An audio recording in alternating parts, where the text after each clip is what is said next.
বাকশাল কবর দিয়েছিল শেখ মুজিব, আর জিয়াউর রহমান সাহেব তার বলিষ্ঠ নেতৃত্ব দিয়ে আবারও বহুমুখী রাজনীতি বাংলাদেশে চালু করেছিলেন। শেখ হাসিনাকে স্বৈরা শাসককে বিতাড়িত করেছি। শেখ হাসিনা বাংলাদেশের প্রত্যেকটি জিনিসকে পঙ্গু করেছিলেন।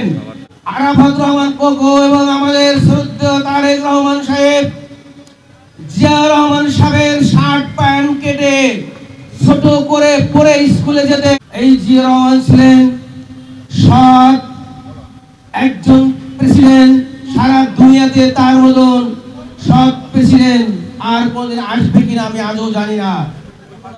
এই বাংলাদেশে শেখ মুজিব যেদিন বাকশাল সৃষ্টি করে গণতন্ত্রকে কবর দিয়েছিল, সেদিনেই এই জিয়াউর রহমান সাহেব গণতন্ত্রের প্রবক্তা, বাংলার স্বাধীনতার ঘোষক, বীর মুক্তিযোদ্ধা শহীদ রাষ্ট্রপতি জিয়াউর রহমানের নেতৃত্বে এই বাংলাদেশে আবারও গণতন্ত্র পূর্ণ চালু হয়েছিল। বাকশাল কবর দিয়েছিল শেখ মুজিব, আর জিয়াউর রহমান সাহেব তার বলিষ্ঠ নেতৃত্ব দিয়ে আবারও বহুমুখী রাজনীতি বাংলাদেশে চালু করেছিলেন। এই জিয়াউর রহমান ছিলেন সৎ একজন প্রেসিডেন্ট, সারা দুনিয়াতে তার মতন সৎ প্রেসিডেন্ট আর কোনদিন আসবে কিনা আমি আজও জানি না। আপনারা জানেন জিয়াউর রহমান সাহেব যেদিন শহীদ বরণ করেন, তার কোনো ব্যাংকের অ্যাকাউন্ট ছিল না, তার কোনো টাকা ছিল না, তার কোনো পয়সা ছিল না, তার বাসায় মাত্র 2 সিট কাপড় পাওয়া গিয়েছিল।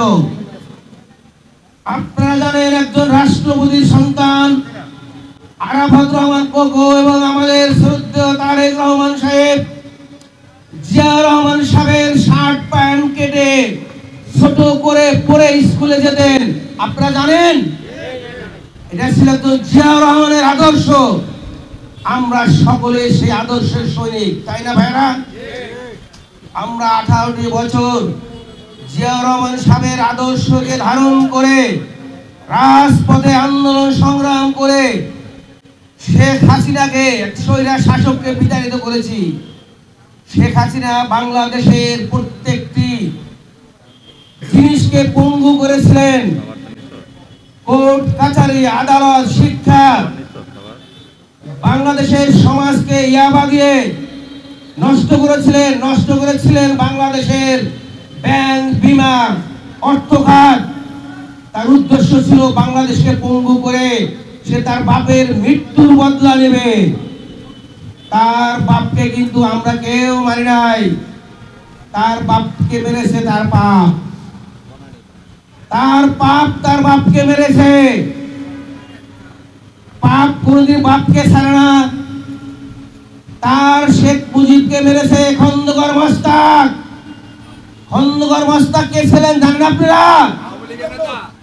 যেই খন্দকার মোস্তাকের বাক্স কুমিল্লা থেকে হেলিকপ্টারে করে ঢাকায় এনে যাকে এমপি ঘোষণা করা হয়েছিল, সেই মোস্তাকের নেতৃত্বে সেই শেখ মুজিবুর রহমান মেরেছে। তা কে মেরেছে?